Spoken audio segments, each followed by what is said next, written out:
The sun set over the eastern plains outside Eden. Adam and Eve, now banished from paradise, faced a world that was wild, untamed, and hard. But amidst their toil and tears, life continued. Eve bore 2 sons, Cain, the firstborn, and Abel, his younger brother. A tale of 2 brothers, Cain and Abel. Cain was a man of the soil. Each day, he worked under the burning sun, planting, harvesting, laboring over the earth that had been cursed. Abel, on the other hand, tended his flocks. His face often glowed with quiet peace as he led his sheep across grassy fields. One day, both brothers prepared offerings to bring before God. Cain gathered crops from his harvest. Abel carefully selected the best, unblemished lambs from his flock. As they stood before the Almighty, offering what they had, something unseen was being weighed, not the gift itself, but the heart behind it. God looked upon Abel's offering with favor, seeing his sincere devotion. But when he gazed at Cain's, he did not accept it, not because Cain lacked effort, but because his heart lacked true surrender. Genesis 4 verses 4-5. Cain's heart darkened. Jealousy burned like fire. He couldn't understand why his offering had been rejected, and bitterness took root. God, knowing Cain's turmoil, gently warned him. Why are you angry? Why is your face downcast? If you do what is right, will you not be accepted? But if you do not do what is right, sin is crouching at your door. It desires to have you, but you must master it.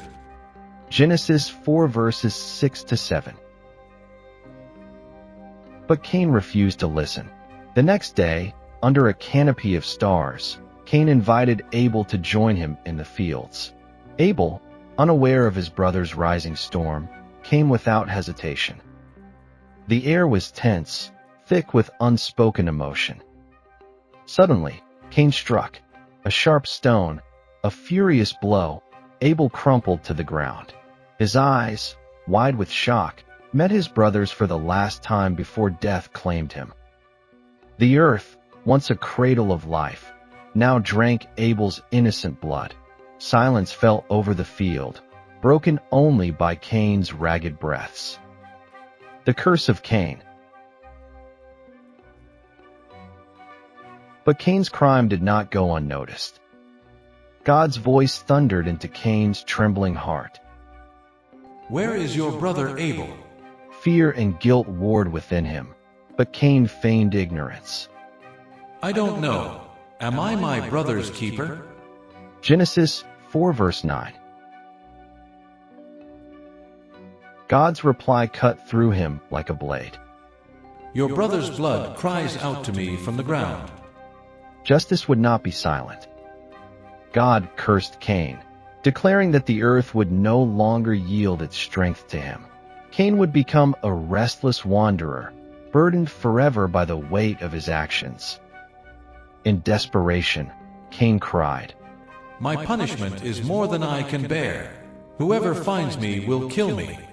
But even here, God's mercy shone. He placed a mark on Cain to protect him, ensuring no one would take vengeance. Cain departed, a haunted man, leaving behind not just the field but a broken legacy. The rise of wickedness. Time moved forward. Adam and Eve bore more children, and their descendants multiplied, spreading across the earth.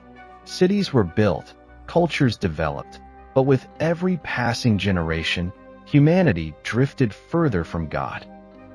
Evil spread like wildfire. Violence, corruption, and arrogance filled every corner of society. The beauty and purpose of creation became distorted, marred by selfishness and sin. The Bible tells us the heart of God grew grieved. The Lord saw how great man's wickedness on the earth had become, and that every inclination of the thoughts of his heart was only evil all the time. Genesis 6 verse 5. The Creator, who once delighted in walking with Adam and Eve, now looked upon his creation with deep sorrow. It was not supposed to be this way. Noah, a man of righteousness in a corrupt world. Amidst the wickedness, one man stood out, Noah. Unlike those around him, Noah walked with God. He was righteous, blameless in his generation, a light flickering in a world descending into darkness. God revealed to Noah his heart-wrenching decision. I will wipe mankind, whom I have created, from the face of the earth, but I will establish my covenant with you. Genesis 6 verses 7 and 18. The plan was clear. Judgment was coming in the form of a flood. But God provided a way of salvation, and Noah was chosen to carry it out. The Ark of Salvation. God gave Noah detailed instructions. Build yourself an ark of gopher wood. Make rooms in it and coat it with pitch inside and out. Genesis 6 verse 14. It was no small task. Day after day, year after year, Noah and his sons labored, hammering, sawing, constructing a vessel unlike anything the world had seen. While they worked, Noah warned his neighbors of the coming flood, pleading with them to turn from their wickedness. But they laughed. They mocked. A boat? On dry land. Rain? Judgment? They dismissed him with scorn. Still, Noah persevered. Finally, when the ark was complete, God commanded, Bring into the ark 2 of all living creatures, male and female, and take every kind of food that is to be eaten and store it away as food for you and them. Genesis 6 verses 19 to 21. Obedient, Noah led his family and the animals into the ark. Then, the door was shut, not by Noah, but by God himself. The deluge. At first, the sky darkened. Raindrops began to fall.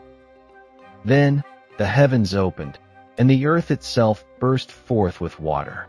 Torrential rain poured from above, fountains erupted from below, rivers overflowed, cities disappeared. People who had once laughed now screamed, pounding on the ark's sealed door. But it was too late. The waters rose higher, swallowing mountains, silencing cries.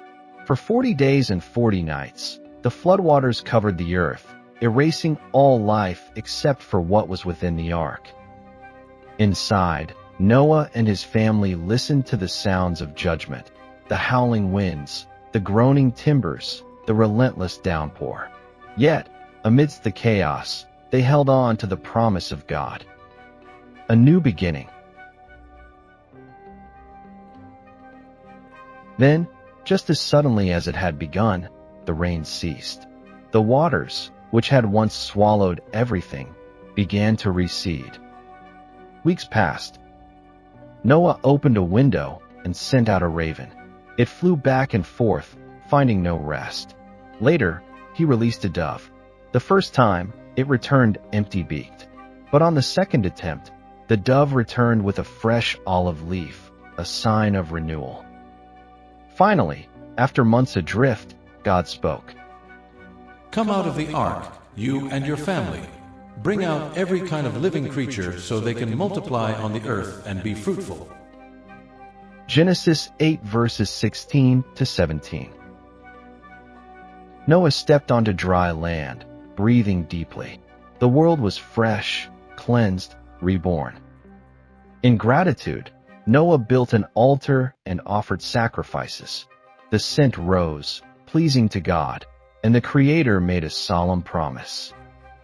Never again will I curse the ground because of man, even though every inclination of his heart is evil from childhood. I have set my rainbow in the clouds, and it will be the sign of the covenant between me and the earth. Genesis 9 verse 13. And so, the rainbow stretched across the sky, vivid, brilliant, a declaration that God's mercy would endure. The heartbeat of redemption continues. Noah's story is more than a tale of judgment. It is a story of rescue, of starting again. It reminds us of God's deep grief over sin, but also his relentless mercy and grace. Humanity had been given another chance. Yet, as we'll soon see, the struggle between good and evil was far from over. If you found this video enjoyable, please consider liking and sharing it. Additionally, subscribing to this channel will ensure that you receive more updates in the future. Thank you.